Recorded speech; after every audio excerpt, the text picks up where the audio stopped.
예, 안녕하세요. 경매의 신 저자 이성용입니다. 과거에 이제 오마이스쿨을 통해서 그때 이제 기초 강의를 했었죠. 이제 기초 강의를 했었는데 오늘 이제 조금 더 나아가서 이제 기술적인 부분들을 여러분들에게 이제 오마이스쿨을 통해서 알려드리도록 할 것이고, 기술로 따지면은 수준급 기술입니다. 오늘 나오는 게 그냥 그저 그런 기술들이 아니고 수준급 기술인데, 아마 많이 집중하셔야 될 거예요. 특히 우리 오마이스쿨에서 과거에 강의했던 거 아직 안 들으신 분들 그거 결제하셔서 먼저 듣고 이거 보시는 게 더 나을지도 모르겠습니다. 아예 기초가 없으시다면. 자, 어쨌든 오늘 기술 강의의 이제 시작인데 화면 먼저 봐볼게요. 첫 번째, 오늘 제가 이제 가르쳐 드릴 첫 번째 강의에서 기술은 바로 지분 경매입니다. 뭐라고요? 지분 경매라고요. 자, 그럼 지분이라는 게 무엇일까요? 여러분들이 그냥 느낌만 들어도 이미 어느 정도는 알 수 있을 거라고 생각을 하는데, 나 혼자 다 가졌다라는 게 아니에요. 그렇죠? 나눠 가졌다라는 것이고 같이 공유하고 있다라는 것이고, 그래서 보면은 공동 소유. 우리가 부부 사이에 공동 소유 많이 하지 않습니까? 그렇죠? 이렇게 공동 소유하고 있는 물건을 보고 이제 지분 물건이다라고 이야기를 합니다. 자, 여기서 더 나가서 우리 민법 파트에서는 이 지분 물건을 보고 공유물이다라고 이야기를 합니다. 우리가 개념을 정확하게 잡고 가야지 이제 앞으로 제가 여러분들에게 선사하는 기술들에 대한 이해가 가능할 거라고 이제 생각이 되기 때문에 이론적인 얘기를 좀 더 하고 갈게요. 공유물이다. 이건 무슨 뜻이냐? 공유하고 있는, 똑같아요. 공유하고 있는 물건이다라는 뜻입니다. 그래서 공유물이고, 우리 민법에서는 공유물 파트가 있어서 여러분들이 더 나아가서 공유물 파트를 민법에서 공부를 하신다고 하면은 제 강의가 더 쉽게 이해가 되실 거라고 이제 생각이 듭니다. 자, 그럼 공유물은 n분의 1 형태로 소유권을 가지고 있는 거다. 또 이렇게 다시 한번 개념 정리를 할 수 있겠죠. 그쵸? 자, 여기서 여러분들이 경매 투자를 하시는 분들이 굉장히 많이 오해하시는 분들이 있는데 아주 기본적인 뿌리가 중요해요. 지분은 소유권인가요? 소유권이 아닌가요? 소유권이에요. 개별적인 나의 재산이에요. 이거 정확하게 알고 계셔야 돼요. 반쪽짜리 소유권이다 이렇게 알고 계신데 말은 되지만 이게 오해의 소지가 있단 말이에요. 그래서 여러분들이 지분도 하나의 독립적인 소유권이란 말이에요. 그래서 이 소유권이라는 권리는 내가 소유할 수 있는 권리란 말이에요. 항상 모든 법률 용어는 이해가 안 되면은 쪼개서 읽으면 이해가 된다. 소유할 수 있는 권리. 그래서 소유권이고, 소유권에는 세 가지 권능이 있어요. 첫 번째, 사용할 수 있는 권리요. 내가 소유하고 있어요. 그럼 내가 사용할 수 있어요, 없어요? 당연히 내가 사용할 수 있죠. 무슨 소리냐고? 그쵸. 무슨 소리냐고. 그럼 지분으로 갖고 있대요, 소유권을. 그럼 또 생각한다? 이거 좀 소유권인데 내가 사용할 수 없을 수도 있지 않느냐. 내가 2분의 1만큼이면, 반반이면. 아니에요. 2분의 1만큼 내가 사용할 수 있어야 되는 거예요. 2분의 1만큼 사용할 수 있는 권리가 있다. 이게 정확한 이해입니다. 이게 되게 중요합니다. 이게 이제 논리적으로 이따 갈수록 이제 이거에 대한 말을 이해를 못하면은 이따가 이제 그냥 돈만 날리시는 거예요. 오마이스쿨 결제하신 분들. 그 다음, 소유권은 수익할 수 있는 권리가 있습니다. 권능이 있어요. 내가 부동산을 사서 내가 직접 사는 게 아니라, 거주를 하는 것이 아니고 임대를 줄 수도 있잖아요. 그렇죠? 그럼 이거는 내가 이 부동산을 사서 임대를 주고 월세라는 부가가치를 받으면서 내가 수익을 하고 있는 거죠. 그렇죠? 내가 내 마음대로 수익할 수가 있어요. 자, 처분할 수 있는 권리. 소유권을 내가 갖고 있습니다. 누구 허락받고 처분해요? 아니요. 내가 팔고 싶을 때 마음대로 처분할 수 있어요. 팔 수가 있다는 소리입니다. 그래서 바보같이 여기 그대로 적혀 있는 거를 보지 못하고 옆에다 또 적었는데, 소유권은 사용하고 수익하고 처분할 수 있는 권리가 있다는 것이에요. 자, 여기서 사용하고 내가 수익하고 처분할 수 있는 이 세 가지 권능을 가지고 여러분들이 투자할 수 있는 기술을 배우게 될 것입니다. 그래서 지금에 대한 이해가 굉장히 중요하다는 것이고, 또 한 가지 짚고 넘어갈게요. 소유권은 우리가 기초 강의를 들으셨던 분은 아실 거예요. 물건입니다. 물건. 그럼 쪼개서 읽어볼까요? 물건이 뭔지? 물건에 대한 권리. 간단해요. 소유권이라는 것은 물건에 대한 권리가 있는 거예요. 그래서 이 물건은 바로 첫 번째, 배타성이 있고요. 타인의 간섭을 배제하고 나 혼자 지배할 수 있는 권리. 맞습니까? 내가 지분의 2분의 1을 내가 낙찰받았어요. 그것도 소유권이라 그랬죠. 내 소유잖아요. 그렇죠? 이 2분의 1만큼 내 소유권이라고 내가 내 마음대로 주장할 수 있잖아요. 그 누가 뭐라 하든.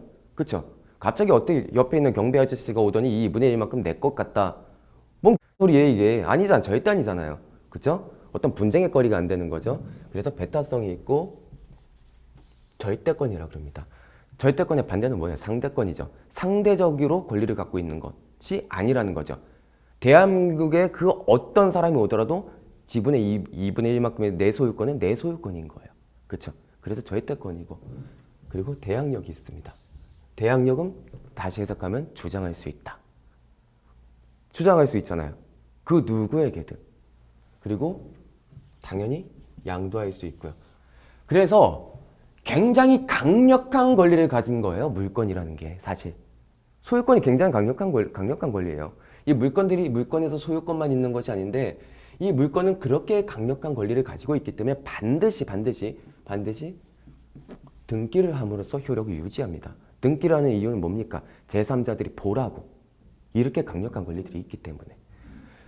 역시나 지분, 내가 지분으로 소유권을 가져도 똑같이 물건이고 소유권이기 때문에 똑같이 물건으로서 등기를 합니다.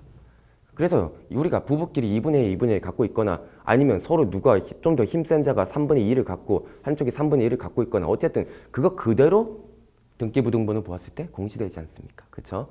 그래서 이 기본적인 어떤 툴을 이해하시고 또 한번 가볼게요. 칠판 한번 볼게요. 세 가지의 기술을 배울 건데 첫 번째 과반수 지분권자가 되어서 수익을 낼 수 있는 기술이 있고요. 방법이 있고 두 번째는 공유하고 있는 물건, 즉 지분을 이야기하는 것이죠. 아까 설명드렸듯이 공유물 분할 청구 소송을 통해서 돈을 벌 수 있는 방법이 있고요. 기술이 있고 세 번째는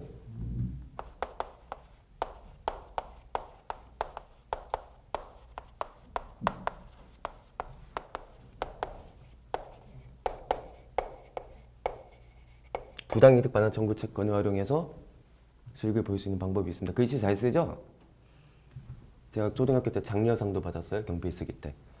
어쨌든 이 세 가지의 기술을 오늘 배우게 될 텐데 이 부분은 이 기술은 이제 앞으로 조금 이따 이제 배우게 될 것이지만 어느 정도 하향평준화가 되었어요. 많이 알려졌다는 이야기죠.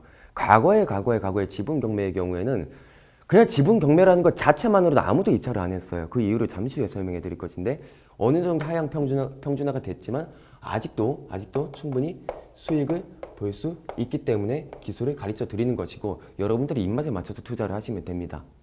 어떤 분들은 이따 가르쳐 드릴 이 3번의 이 투자가 더 부담스러우실 수 있어요. 자기 입맛대로 하시면 돼요. 사람마다 성향이 다 틀리죠? 그렇기 때문에 자기 입맛대로 하시면 되는 것이고 이거 하나 짚고 넘어가고 투자를 할게요. 자, 지분도 독립된 하나의 자산이라고 이야기를 했죠. 그쵸? 독립된 하나의 자산. 한번 가정을 해볼게요. 계속 부부로 갔으니까 부부로 갈게요. 갑과 을이 각각 2분의 1씩 부동산을 소유하고 있습니다. 친하게. 그쵸? 이 상태에서 갑이 남편이라고 가정을 해볼까요? 갑이 사업을 합니다. 근데 요즘같이 경기가 힘들 때 사업이 얼마든지 부도가 날 수가 있겠죠. 지금 뭐 제조업 같은 경우에는 간신히 숨만 쉬고 있는 정도인데 그쵸? 자, 갑자기 부도가 났어요. 그럼 어떻게 될까? 이 갑 회사의 직원들이 임금을 받지 못해서 자신의 채권을 회수하기 위해서 뭔가를 하겠죠. 또 이 갑과 거래하던 거래처들도 이 갑으로부터 받지 못한 돈이 있어서 채권 행사를 하려고 하겠죠. 금전 채권이 있는 거예요. 채권. 우리가 그 기초 강의 때 가르쳐 드렸지만 채권이라는 것은 간단해요. 특정 상대방에게 어떠한 행위를 청구할 수 있는 권리가 채권이에요. 근데 그 앞에 금전 채권 해버리면 뭐예요? 특정 상대방에게 돈을 청구할 수 있는 권리가 있다는 것이에요. 채무. 특정 상대방에 대한 의무를 가지고 있는 게 채무예요. 여기서 금전 붙이면 특정 상대방한테 돈 갚아야 된다는 소리가 되는 거잖아요. 그쵸? 자, 어쨌든 그럼 이 직원과 이 거래처는 채권자예요? 금전 채권자죠. 그러면은 이 사람들은 갑을 상대로 소송을 할 거예요. 그쵸? 주먹질 한다고 해도 돈이 나오는 건 아니니까. 그쵸? 판사님한테 판단을 구해야 되지 않겠습니까? 도와달라고. 국가의 강제력을 동원하기 위해서. 그럼 이 사람들한테 뭘 판결문을 주겠죠? 무슨 판결문? 채권 확인 판결문. 그쵸? 그럼 이 사람은 받은 이 채권에 대한 판결문을 가지고 갑의 재산에 무엇을 한다? 압류를 한다. 이해되셨습니까? 여기서 을의 재산, 지분에 압류할 수 있어요, 없어요? 이 직원과 거래처들이. 없어요. 왜? 채권이니까. 특정 상대방에 대한 권리니까. 그럼 이해관계가 있어야 된단 말이에요. 갑에 대해서만의 채권이잖아요. 그쵸? 그리고 지분도 하나의 재산이잖아요. 그쵸? 그래서 이 갑의 지분만 압류를 통해서 경매가 나오는 것이다라는 것입니다. 근데 과거에 왜 아무도 입찰을 안 했냐면 내가 2분의 1만 낙찰받아. 여러분들이 2분의 1만 낙찰받았다고 생각을 해보십시오. 2분의 1만큼 내가 사용하고 수익하고 처분할 수 있는 권리가 있죠. 사용한다? 을과 같이 사실 자신 있습니까? 이거 굉장히 비상식적인 거고 이상하잖아요. 그렇죠? 반대로 생각해봐요. 을이 여자고 뭐 남자라면 남자가 낙찰받았으면 들어가서 같이 산다? 이거 거의 뭐 막장 드라마 아닙니까? 그렇죠? 말이 안 되는 소리란 말이에요. 그리고 뭐 월세를 뭐 주려고 해도 이 사람이 이미 살고 있고 협의가 잘 안 되고 그리고 매매를 하려고 해도 야 우리 이거 매매해서 팔아버리자 같이 나 수익 보게 하려고 해도 이 사람은 어디 가서 살아요? 예? 그쵸? 협의가 잘 안 된단 말이에요. 그래서 이런 어떤 이해관계에서의 어떤 곤란성 때문에 사람들이 입찰에 참여 안 하고 그냥 다른 물건을 입찰했었어요. 그런데 이제 일반 물건 같은 경우들 권리적 하자가 없는 물건들 그냥 경매라는 제도만 빌려서 낙찰받는 물건들 그쵸? 이게 2005년도부터 이제 경매 시장도 이제 대중화되기 시작하면서 일반 물건들이 점점 내가 수익을 볼 수 있는 파이가 작아지다 보니까 결국에 점점 다시 손에 대기 시작한 거예요. 그 중에 하나가 공유분할 청구 소송을 이용한 수익 방법이에요. 이게 뭐냐면 공유분할 청구 소송은 굉장히 쉽습니다. 조금 이따 설명드리고 1번부터 제가 수익 방법을 가르쳐 드릴게요. 1번부터 가반수 지분권자라는 것은요 이런 거예요. 3분의 2 소유권자와 3분의 1 소유권이 있을 때 과반수 50%를 초과하는 지분권자 50%를 초과하는 지분권자 반땅 이상 쉽죠? 반땅 이상 이랬을 때 누가 가반수예요? 3분의 2 소유권자가 가반수 지분권자 이게 굉장히 많은 걸 시사합니다. 우리가 법률적으로 지분권자들끼리 여러 가지 이제 있지만 여기서 말씀드릴 거는 관리하는 행위는 어떻게 할 것인가 각자 뭐 3분의 2만큼만 관리하고 또 한 사람은 3분의 1만큼만 관리해요? 아니잖아요. 그게 절대 아니란 말이에요. 그렇죠? 월세를 준다고 해보자고요. 월세를. 그러면은 3분의 2만큼만 월세 줘요? 누가 들어와서 살아요? 방 한 칸은 안 된다? 말이 안 된단 말이에요. 그렇죠? 그래서 관리 행위는 정확하게 이야기하면 법률적 이야기를 하게 되면 이용하고 개량할 수 있는 행위. 이 이용할 수 있는 행위가 내가 마음대로 월세를 줘서 임대를 줄 수 있는 행위에 들어간 그런 행위들을 이야기하는 것입니다. 자, 여기서 중요한 거는 가반수 지분권자 마음대로 이용 개량 행위를 할 수가 있어요. 내 의지대로. 3분의 1 소유권자는 동의가 필요하지 않아요. 내가 월세를 주고 싶다? 내가 월세 주면 돼. 전체를 다. 근데 어떤 의무가 있느냐? 월세는 똑같이 나눠야지. 이해되셨습니까? 이해되셨죠? 그래서 상가, 어떤 수익성, 임대료 위주로 가는 어떤 수익형 부동산들의 경우에는 이 가반수 지분권자가 되었을 때 굉장히 유리한 수익을 낼 수가 있어요. 예를 들면 어떻게 되는 거냐면 원래 본래 좀 여기까지 넘어가도 되나요? 칠판이? 좀 더 가도 되나요? 본래 한 임대 수익률이 연 몇 퍼센트를 할까? 6%인 상가가 있습니다. 6%인. 그리고 둘 다 이 6%인 상가를 운영하고 있었죠. 그런데 3분의 2 지분만 경매로 나온 거야. 이 상가가 전체로 나온 것도 아니고. 이랬을 때 사람들이 굉장히 꺼려합니다. 우리가 공유분할청구 소송이 있다 이거 말씀드릴 건데 보통 이제 이것도 대중화된 게 하향평준화된 것이 주택이나 그러니까 아파트, 빌라, 오피스텔 거기 안에서만 그래요. 용도가 좀 바뀌면 대화가 또 틀려집니다. 우리가 가장 많이 투자하는 게 뭐예요? 아파트잖아요. 아파트 수요가 가장 많잖아요. 주택은 누구에게나 있어야 되는 거잖아요. 의식주 중에 하나죠. 그 중에 주택에서도 가장 우리가 좋아하는 게 아파트잖아요. 그러니까 아파트 수요가 가장 많단 말이에요.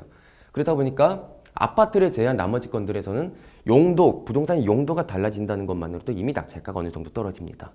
그렇죠? 여기서 특수성이 있으면 더 떨어집니다. 그래서 이 임대 수익률이 6% 되는 물건을 원래의 시세보다 이 지분, 가반수 지분을 60%에 내가 낙찰을 받았다고 가정을 해볼까요? 네, 가능합니다. 가능합니다. 그럼 어떻게 됩니까? 대화가 이제 원래 시세 대비 6%인데 내가 60%의 낙찰을 받는 순간 나 혼자만 투자 금액 대비 임대 수익률이 10%대가 두 자릿수로 바뀌어버리는 거 아닙니까? 아닌가요? 임대 수익률은 내 투자 금액 대비인 거예요. 1억에 60 임대 수익률, 5억 투자 60 임대 수익률이 프로테이지가 틀려지는 거 그렇게 틀려지는 거 아닌가요? 맞죠? 그러면 내가 시세 대비 60% 받으면 임대 수익률은 나 혼자만 10%고 이 사람은 아직도 여전히 6%고 나는 10%인 거예요. 임대 수익률 10% 괜찮지 않아요? 이런 식으로 가반수 지분권자를 이용할 수 있다는 거예요. 이 논리만 이용하면은 단순히 그냥 상가만 아니더라도 여러 가지 형태에서 이 논리를 활용해서 내가 얼마든지 수익을 볼 수 있다는 이야기가 됩니다. 이해하셨습니까? 그래서 이런 투자를 실제로 많이 해요. 우리 수익형 부동산을 이제 요구하시는 분들이 이렇게 많이 투자를 하십니다.